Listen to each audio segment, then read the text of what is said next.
నమస్తే, welcome to our channel. నేను మీ పద్మావతి. ఈ రోజు మనతో పాటు ప్రముఖ ఆధ్యాత్మికవేత్త మరియు జ్యోతిష్య పండితులు జయేష్ శర్మ గారు ఉన్నారు. మరి ఆయనతో మాట్లాడి ఉగాది నుంచి ఉగాది వరకు మీన రాశి వారికి ఎటువంటి ఫలితాలు ఉండబోతున్నాయని తెలుసుకునే ప్రయత్నం చేద్దాం. మరి మీరు కూడా వీడియోని ఎక్కడ కూడా స్కిప్ చేయకుండా పూర్తిగా చూసేయండి.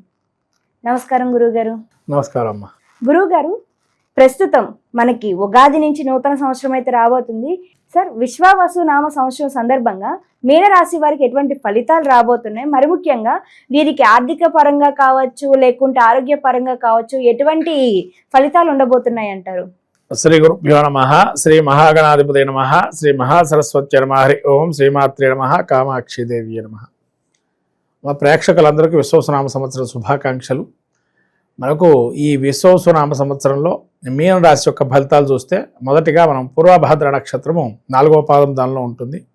ఉత్తరాభాద్ర నక్షత్రం 4 పాదాలు, రేవతి నక్షత్రం 4 పాదాలు మీన రాశిలోవి. మరి మీన రాశి వారికి ఆదాయ వ్యయాలు చూసినట్టయితే ఆదాయం 5, వ్యయం 5, రాజ్యపూజ్యం 3, అవమానం 1.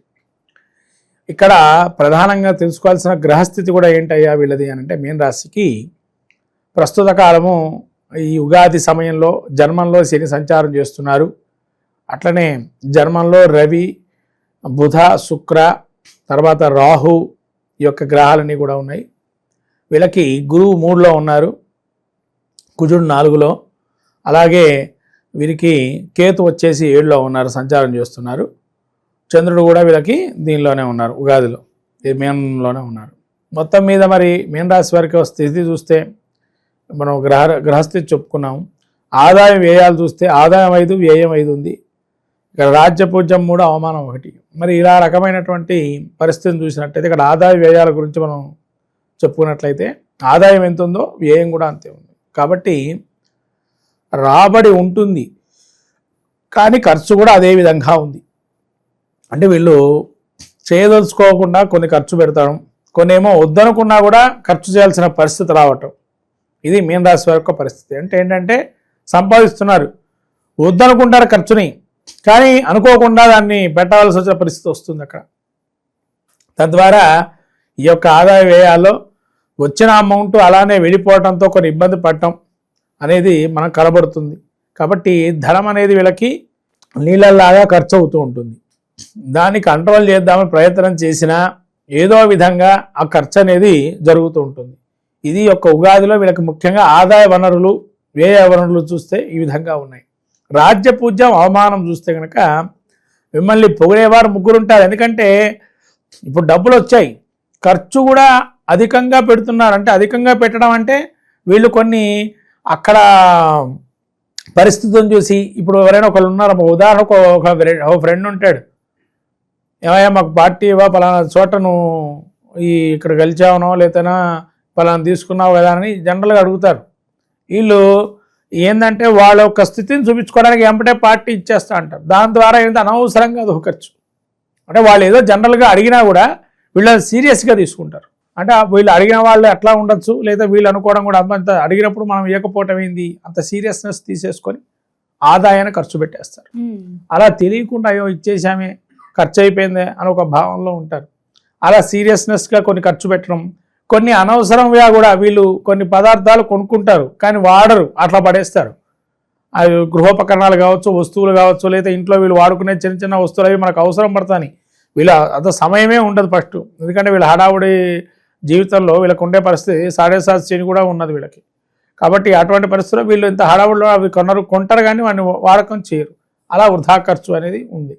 ఇక రాజ్యపూజ 3 పొగుడుతారు. ఇక ఎవరైనా పార్టీ కూడా పొగిడే వాళ్ళు ఎక్కువ ఉంటారు కదా, అవమానించాలి ఒకడు, కాదని డబ్బులు ఉన్నాయని డబ్బులు వెళ్ళిన వాళ్ళ దగ్గర కావాలని మనకు పార్టీ ఇచ్చాడు ఎందుకంటే చూపించుకోవడానికి అని చెప్పి ఇలా 3 పొగుడుతారు, ఒక్కడు అవమానిస్తాడు వెనకాల నుంచి. ఏంటంటే తను చూపించుకోవడానికి ఇచ్చాడు తప్ప ఆయన దగ్గర ఏమీ లేవు అని చెప్పి. ఇలా వీళ్ళ ఆదాయ వనరులకు వచ్చేటప్పటికి ఈ విధంగా ఉంది. ఈ ఖర్చు పెట్టడం కూడా అలానే ఉంటుంది, ఆదాయం కూడా అలానే వస్తుంది. 2 విధాలుగా ఒకటిగానే ఉంది ఇక్కడ. ఇక పొగిడే వాళ్ళు మాత్రం ఇద్దరు అధికంగా ఉంటారు. ఎందుకంటే ఇంత ఖర్చు చేసినప్పుడు పొగిడే వాళ్ళు లేకుండా ఉంటారా అని, ఎవడు పొగిడే వాళ్ళు 2 ఎక్స్ట్రా ఉంటారు. వీళ్ళు ఏ ఖర్చు పెట్టాడు మనకు కనీసం మాత్రం అట్లా పొగిడే వాళ్ళు 2 ఉంటారు. ఈ విధంగా మనకు మీన రాశి యొక్క పరిస్థితి చూస్తే, ఇంకా మిగతా విషయాలకు వస్తే గ్రహస్థితిని చూసినట్టయితే వీళ్ళకు ప్రారంభంలో శని సప్తమంలో జన్మస్థానంలో ఉండడం వల్ల మానసిక వ్యధ, మానసికమైనటువంటి చాంచల్యము, ఏదో అయిపోతుందని ఒక భయం మనసులో, తర్వాత శిరోవేదన, బంధువైరాలు, తర్వాత డబ్బు సంపాదించింది చెప్పాం కదా ఇందాక నాశనం, అంటే అనుకోకుండా ఖర్చు చేయటం, లేదా ఆదాయం ఖర్చు ఇట్లా వస్తుంది, ఇంకోటి ఖర్చు రెడీగా ఉంటుంది ఆదాయం రాగానే కూడా, అలా ఆదాయం రాగానే వనరు ఖర్చు పోవడానికి అవకాశం ఉండడం. ఇట్లానే ఇంకా వీళ్ళకి జన్మంలో శని ఉండటం వల్ల కాళ్ళకి సంబంధించిన ఇబ్బందులు రావటం, ముఖ్యంగా మీన రాశి వారికి అవయవాలు ముఖ్యంగా పాదాలు కాళ్ళకి సంబంధించిన విషయాలు. రెండోది కఠినమైన విషయాలు తొందరగా వినకుండా ఉండడం మంచిది, ఎందుకంటే వీళ్ళకి హృద్రోగం కూడా వచ్చే అవకాశం ఉంటుంది. ఎందుకంటే కుజుడు వీళ్ళకి నీచస్థులోకి మారుతున్నాడు 2 నెలల తర్వాత. హృద్రోగం అంటే అనుకోకుండా ఆకస్మికమైనటువంటి ఇబ్బందులు, అనారోగ్య సూచనలు వచ్చే అవకాశం ఉంటాయి. తర్వాత రాహు కూడా జన్మంలో ఉన్నాడు, నిరాశ నిస్పృహలు, ఎంత సంపాదించిన పేరు నేమో ఏమీ లేదు, ఎందుకు మనకి జీవితంలో ఒక వైరాగ్యంలాగా వస్తుంది వీళ్ళకి. కాబట్టి మీన రాశి వారు కొంత ఆలోచన జ్ఞానాన్ని పెట్టుకోండి. ఖర్చు వచ్చినా మనము నిలబడ్డగల శక్తి సామర్థ్యం ఇచ్చాడు దేవుడు. జీవితంలో మనకు కష్టాలు సహజం, అవి వచ్చాయని మన మీద పడిపోయాయని మనం అనుకోవద్దు. కాబట్టి వాటి నుంచి మనం బయటపడటానికి ఎటువంటి మార్గాలు ఎంచుకోవాలో ప్రయత్నం చేయాలి. తర్వాత కేతు వీళ్ళకి సప్తమ స్థానంలో ఉన్నాడు, తదుపరి 6వ స్థానంలో ఉంటాడు. కాబట్టి ఇలా పీస్ఫుల్ మైండ్ రావడానికి మీరు ఎక్కడికైనా ప్రదేశాలకు వెళ్ళి కాస్త ఆలోచన జ్ఞానాన్ని పొందండి. ఉన్న చోట మీకు ఆలోచనలు రావు, ఎందుకంటే కష్టాలన్నీ సుడిముట్టంగా కనబడుతుంటాయి. ఒక దగ్గరికి వెళ్ళి కాస్త కొన్ని రోజులు వెచ్చించి అక్కడ ఆలోచన జ్ఞానాని కోసం, ఏదన్నా ఒక సమస్య వస్తే దాని పరిష్కారం కోసం ఎక్కడో ఒక కొత్త రకమైన ప్రదేశానికి వెళ్ళి ఆలోచన జ్ఞానం తెచ్చుకొని మళ్ళీ రావటం, దాని పరిష్కారం చేసుకోవటం అనేది మార్గం ఎంచుకోవచ్చు. అలా చేసుకోవటం వల్ల కూడా మీకు కొద్దిగా ప్రశాంతత ఏర్పడుతుంది. నిత్యం కూడా ఈ సుడిగుండంలో ఉన్నామే ఒక భావన నుంచి బయటపడే అవకాశం ఉంటుంది మీన రాశి వారికి. తర్వాత ఈ కుజుడు కూడా వీళ్ళకి బంధువు ఏ ఒక మాట అనకపోయినా అక్కడ వాళ్ళు మాట అనేసారు మిమ్మల్ని అని ఎవరో చెప్పిన మాటలు వినటం, ఆ చెప్పుడు మాటలతో వీళ్ళు కొద్దిగా వేరే వాళ్ళని ఇంకా దూషణ చేయటం లాంటివి కనబడుతున్నాయి. తర్వాత గురువు కూడా అర్ధాష్టమంలో ఉన్నాడు. ధనాదాయం కూడా చూస్తే కనుక ఆదాయం ఖర్చు విధానం ఏదైతే చెప్పామో అక్కడ కూడా అంతే ఆదాయం ఉంటుంది, వ్యయం ఉంటుంది ఒకటే దగ్గర. ఇక్కడ ఉండని చోట ఉండనియరు. బంధువులు కూడా మిమ్మల్ని ఇబ్బంది పెడుతుంటారు, ఏదో ఒక మాట అనేసి అది మన మనసు నొచ్చుకోవటం లాంటివి జరుగుతూ ఉంటాయి. ఇవన్నీ కూడా మీరు పట్టించుకోవద్దు, ఎందుకంటే సహజంగా అనేవాళ్ళు చాలామంది ఉంటారు. దాని జీవితంలో నిలబెట్టుకునే లక్షణం ఉండాలి ఏదైనా కానీ, అంత నిగ్రహంగా మీరు ఉండగలుగుతారు. కానీ అది తెచ్చుకోవాలి మీరు. రెండవది కళలు కనడం మానేయండి. ఫస్ట్ ప్రతిదీ కళలో చూసుకోవడం కాదు, నిజంలో మనం ఎలా దాన్ని నిరూపించగలుగుతాం అనేదాన్ని ప్రయత్నం చేయండి. ఎందుకంటే మీన రాశి వారికి ముఖ్యంగా ఊహాజనితాలు ఎక్కువగా ఉంటాయి. ఎందుకంటే ఈ రాశి కూడా అటువంటి పరిస్థితే, దుస్వభావ రాశిది. స్థిరమైన డెసిషన్స్ ఉంటాయి, ఒకసారి చరమైన డెసిషన్స్ ఉంటాయి. కాబట్టి వాటి నుంచి బయటపడటానికి మనం ప్రయత్నం చేయాల్సింది ఏంటంటే ముఖ్యంగా దాన్ని ఎలా నిరూపించుకోగలుగుతాం, ఏ విధంగా మనం షార్ప్నెస్ అవుతాం. ప్రతి విద్యలో మనం షార్ప్నెస్ రావాలి అంటే, నైపుణ్యం రావాలి అంటే దాని మీద డెప్త్ నాలెడ్జ్ ఉండాలి. కాబట్టి ఆ డెప్త్ నాలెడ్జ్ గురించి ప్రయత్నం చేయటం. తర్వాత గురువు కూడా చతుర్థంలో గురువు ఉంటే చాలా మంచిది. అంటే గోచారిత్యా అర్ధాష్టమైన గురువు కూడా విద్యార్థులకు మాత్రం కొంత గొప్ప ఏ విధంగానే ఒక జ్ఞానం అనేది కలుగుతుంది. తర్వాత కేతు కూడా వీళ్ళకి 6వ స్థానంలో ఉన్నాడు. కథా కాలక్షేపాలు, పుణ్యక్షేత్ర దర్శనాలు ఇటువంటివి చేసుకోవటం వల్ల కూడా చాలా మంచిగా బాగుంటుంది. తర్వాత రాహు కూడా వీళ్ళకి 12లో ఉంటున్నాడు. నిరాశ నిస్పృహలు చెందద్దు ఏ రోజు కూడా.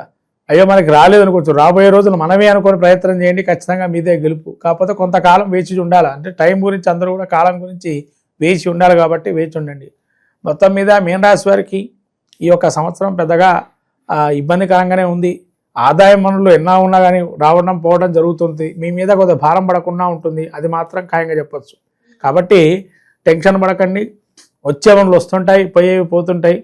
మీరు సేఫ్ జోన్లో ఉండే ప్రయత్నం చేయండి. అంటే ఆదాయాన్ని ఇంకా ఏ విధంగా ఆర్జించాలో ప్రయత్నాలు చేయండి, తద్వారా ఖర్చుల్ని నిలబెట్టుకునే ప్రయత్నం చేయొచ్చు.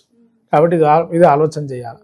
అయితే గురువు గారు కొద్దిగా ఆదాయ విషయంలో కావచ్చు, లేకుంటే మానసికంగా కావచ్చు, కొన్ని ఉడిదుడుకులు అయితే కనిపిస్తున్నాయి. కాబట్టి మరి వీటన్నిటినీ కూడా కొద్దిగా కంట్రోల్లో పెట్టుకోవాలంటే కూడా ఎటువంటి రెమెడీస్ పాటించాలంటారు వీరందరూ కూడా? ముఖ్యంగా మీన రాశి వారికి ఏ రంగంలో ఉన్న వాళ్ళకైనా కూడా ఇబ్బందిగానే ఉంది. కాబట్టి ఏ రంగంలో చూసినా వీళ్ళకి ఇబ్బందికరమైన జీవితమే. కాబట్టి వీళ్ళు ఏం చేయాలంటే కాలభైరవ అష్టకం చదువుకోవటం, ఎక్కడ శనిక్షేత్రాలు ఉంటే దర్శనం చేసుకోవటం, శివారాధన చేయటం. తర్వాత నవగ్రహాలకి అవకాశం ఉంటే కనుక మంచి రోజు పౌర్ణమి రోజునో లేతే ఆదివారం రోజు వీలున్న రోజు నవగ్రహ ధాన్యదానాలు ఇవ్వటం. ఒక సంవత్సరంలో కనీసం 2-3 సార్లు నవగ్రహ ధాన్యదానాలు ఇవ్వటం, నవగ్రహం ఎక్కడ జరిగితే ధాన్యం ఇవ్వటం, లేకపోతే ఎక్కడైనా కానీ నవగ్రహాలకి ప్రతినిత్యం నెలకోసారన్నా పూజ చేసుకోవటం లాంటివి చేస్తే కనుక చాలా బాగుంటుంది.